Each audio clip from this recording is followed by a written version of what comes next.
Hello guys. So ayan, may nakuha po tayo na kabuti or uong sa Ilocano. So uong saging ito guys, o kabuting saging. Ang laki niya. So masarap yung sabaw nito guys. So ayan yung pananghalian natin ngayon. Nag-iisa lang siya. Pero ang laki. Kasya na sa aming mag-asawa to. So, yan, mag-uulam tayo ng mushroom ngayon.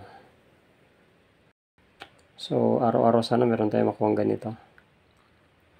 Sarap, parang payong na guys. Laki. So, ampalaya lang yung katapat nito guys. May masarap na tayong ulam. Hindi na kailangan ng sahog na iba. Mushroom lang at saka yung ampalaya, okay na siya.